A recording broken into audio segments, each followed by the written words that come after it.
कोई विरुद्ध बात यदि बोली जाती है तो ऋषि मुनि विरोध करेंगे कि यह धर्म से विरुद्ध है। और महत्वपूर्ण बात यह है कि भगवान श्री कृष्ण की उपस्थिति में यह कही जा रही है बात। स्वयं भगवान जहां उपस्थित है उनकी उपस्थिति में, और फिर मरता आदमी झूठ नहीं बोलता। पितामह भीष्म की ये अंतिम स्थिति है जीवन की। इसलिए पितामह भीष्म ने जो कहा है, एक एक बात 100% सत्य है, क्योंकि धर्मज्ञ ऋषियों की उपस्थिति में कहा गया है।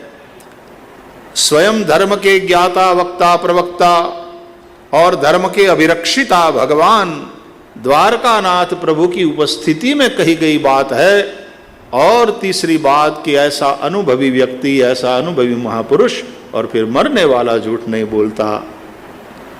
अतः इसमें जो कहा गया है इसमें लेश मात्र शंका की कोई गुंजाइश ही नहीं है।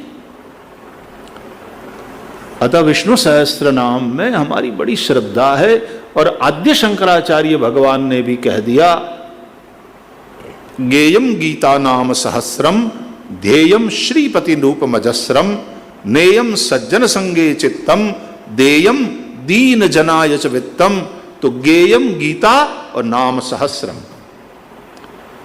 तो एक गीता जो भगवान के द्वारा कही गई और एक सहस्र नाम जो भगवान के भक्त भीष्म के द्वारा बताए गए, और दोनों महाभारत में।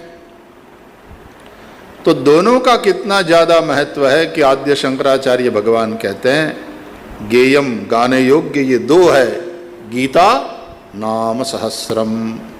तो हम लोगों ने चर्चा करी थी कि गीता का भोजन करने के उपरांत, गीता के प्रवचन ऐसा ही है जैसे भोजन करते हो, लेकिन फिर सहस्त्र नाम वो ऐसा ही है कि भोजनोपरांत थोड़ा जल पी लेना चाहिए, ज्यादा नहीं, थोड़ा सा जल पी लेना चाहिए। बिना जल के भोजन के लिए हम बैठते ही नहीं हैं। हमारे यहाँ तो सबसे पहले जो ग्लास है उसमें या लोटा है तो उसमें जल भरा जाता है, पहले जल और फिर भोजन परोसा जाए। लेकिन यदि जल ही नहीं है तो भोजन का प्रारंभ ही नहीं कर सकते, क्योंकि जल की आवश्यकता है।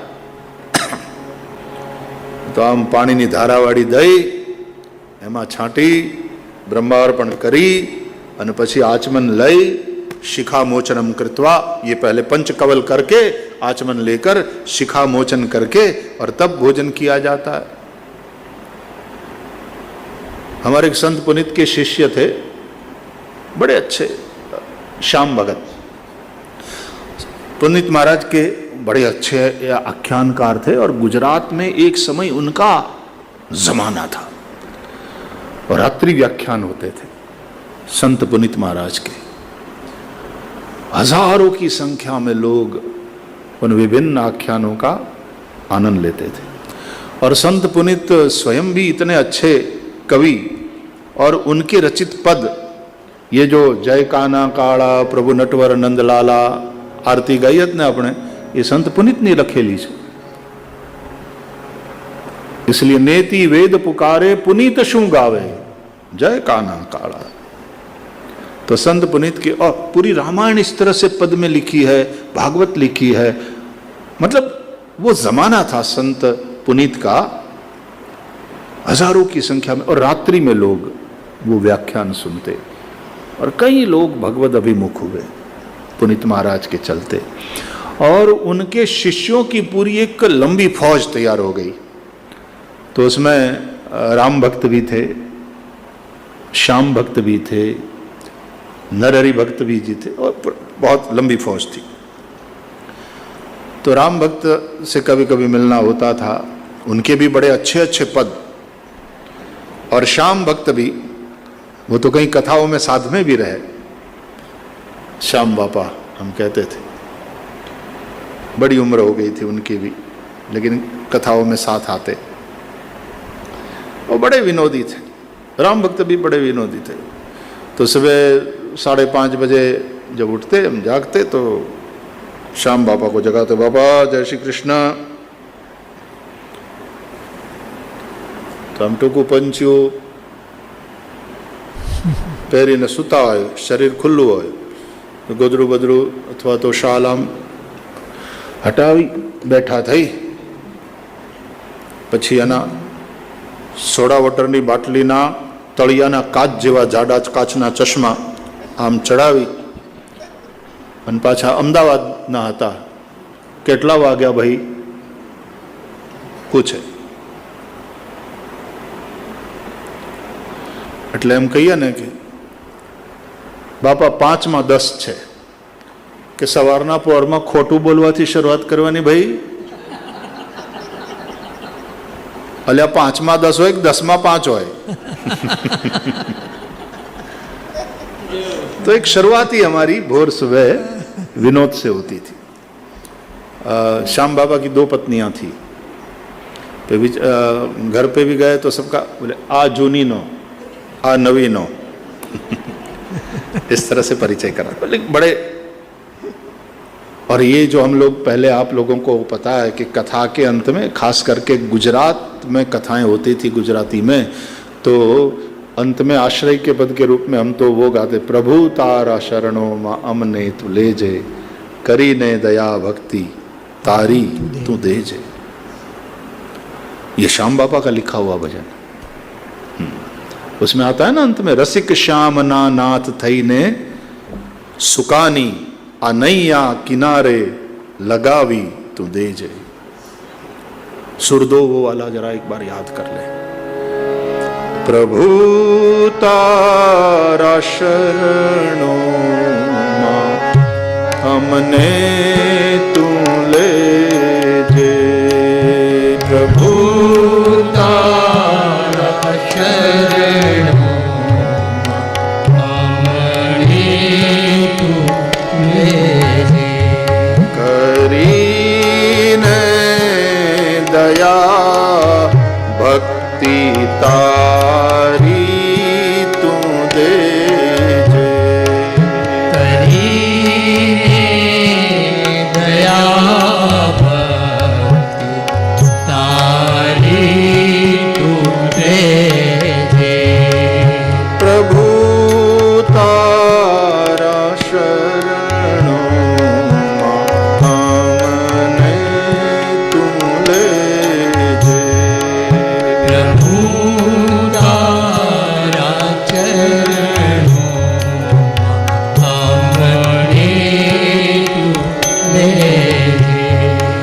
हमें तो सदा ना छिए बाळ तारा. हमें तो सदा ना छिए बाळ तारा.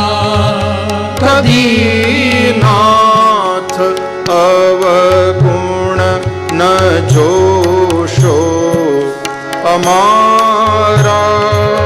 कदी नाथ अवगुण न जोशो हमारा. सदा मांगिए नाथ दे जो सुबुद्धि.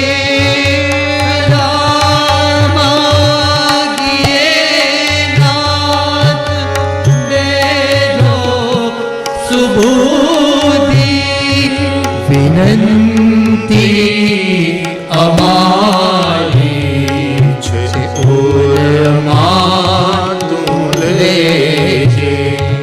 आ विनती अमारी छे उरमा तू ले जे. प्रभु तारा शरणों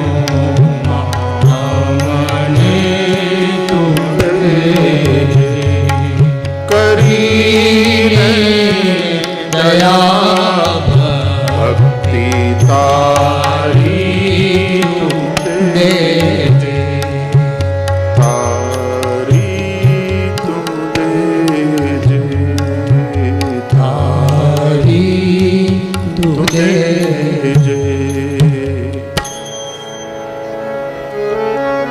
बड़े सुंदर सरल भावपूर्ण पद ये हुआ करते थे।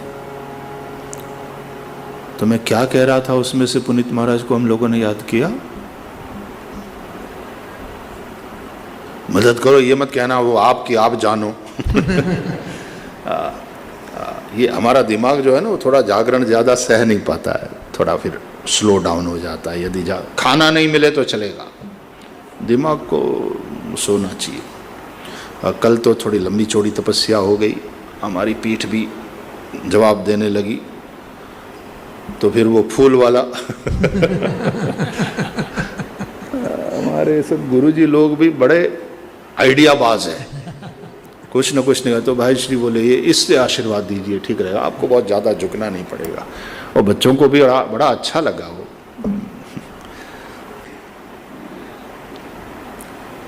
तो श्याम भगत और हम जब भोजन करने बैठते और फिर यूं जल का वो चारों तरफ थाली के आसपास या पत्रावली के आसपास धारा देते, तो श्याम भगत विनोद करते, श्याम बाबा विनोद करते, और धारावाड़ी दे दो भाई के शु काम देवानी, तो मई कीड़ियों न पे ही जाए भाई।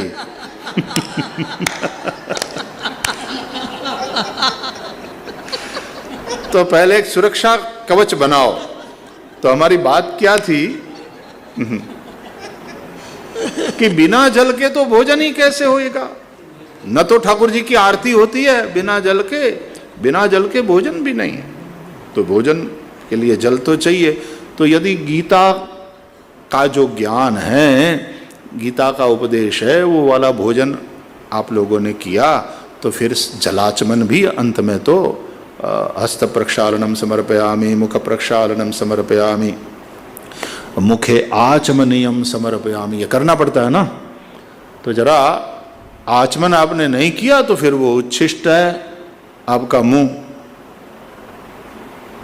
तो आजकल के ज़माने में जो आप बीच बाजार सड़कों पर खड़े होकर के खाते हो उसकी तो बात अलग है, लेकिन भोजन की सामान्य विधि यह है और उसकी मर्यादा यह है।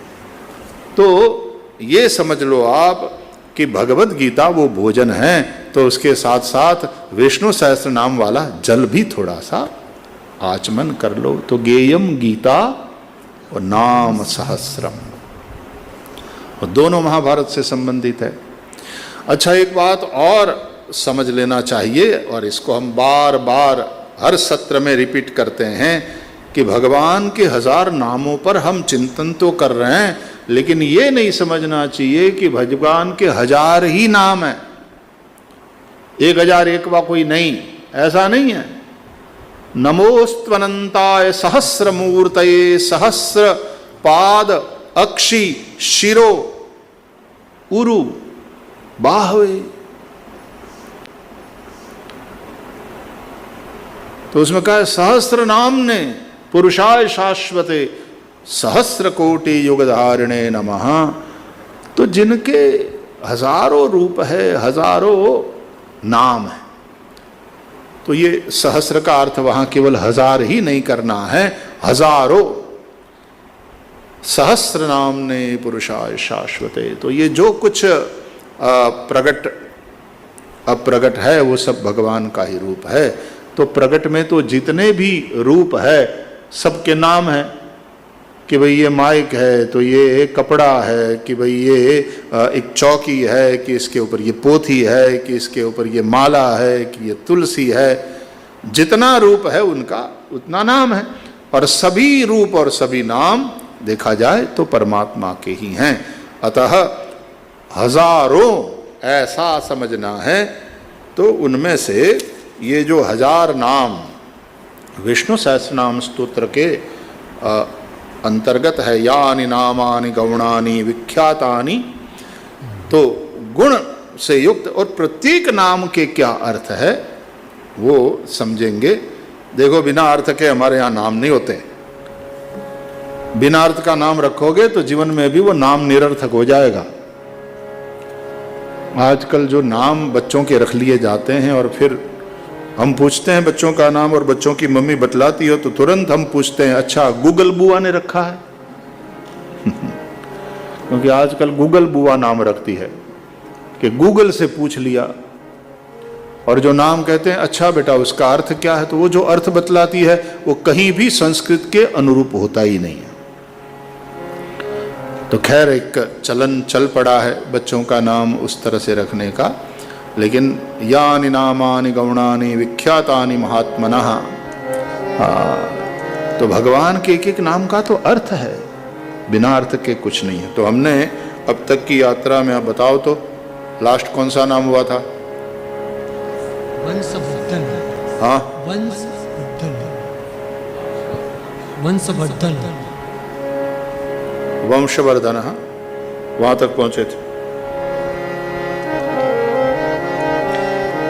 तो जरा इसके पहले वाला श्लोक देख लेते हैं, 103 नंबर का जरा पाठ कर लेते हैं पहले।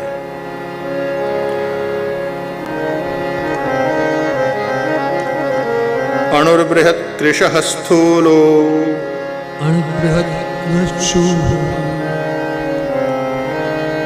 कहाँ गई तुम्हारी आवाज? अणुर्बृहत् कृशः स्थूलो, अणुबृहत् कृशः स्थूलो, गुणभृन्निर्गुणो महान्, गुणो महान्, अद्रुतः स्वद्रुतः स्वास्यः, अद्रुतः स्वद्रुतः स्वास्यः, प्राग्वंशो वंशवर्धनः, प्राग्वंशो वंशवर्धनः। तो वंशवर्धनः पर हमने चिंतन किया था। भगवान वंश को बढ़ाने वाले हैं, वंशवर्धनः। लेकिन उसके पहले वाला नाम है प्राग्वंशः। वंश को बढ़ाने वाले तो है भगवान, लेकिन ये वंश परंपरा शुरू हुई उसके पूर्व, या तो जिनसे ये वंश परंपरा शुरू हुई ये भी भगवान है। तो प्राग्वंशः, उन्हीं से ये वंश परंपरा शुरू हुई, इसलिए भगवान सबके बाप का बाप है, जगत पिता है, जगत कारण है। और उन्होंने ही जगत प्रपंच रूप इस वंश को बढ़ाया है, फैलाया है। ये जो जगत प्रपंच है, जगत प्रपंच का मतलब है जगत है। जगत प्रपंच शब्द शायद तुम्हारे लिए थोड़ा कठिन हो जाए, यानी ये जो भी है, ये पहाड़ है, ये नदियां है, तो ये जो पशु पंछी कीट जो भी है, जगत प्रपंच रूप ये जो वंश है उसको बढ़ाने वाले भगवान ही हैं। और जब ये वंश नहीं था तो तब से वो परमात्मा है, प्राग्वंशः और वंशवर्धनः। अच्छा,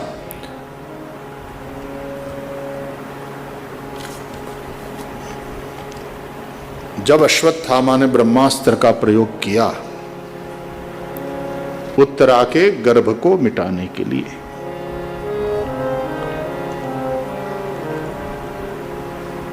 उसके पहले क्या कर चुका है वो? पांडवों के द्रौपदी से हुए 5 पुत्रों का संहार कर चुका है। उससे पूर्व क्या हो चुका है? बोले अर्जुन जी का और सुभद्रा का वीर पुत्र अभिमन्यु, वो वीर गति को प्राप्त हो चुका है। तो एक होनहार अभिमन्यु वो वीर गति को प्राप्त हो चुका है। फिर द्रौपदी के 5 पुत्रों का संहार हुआ। अब बचे 5 पांडव, और पता चला अश्वत्थामा को कि पांडवों के वंश को आगे बढ़ाने वाला एक बालक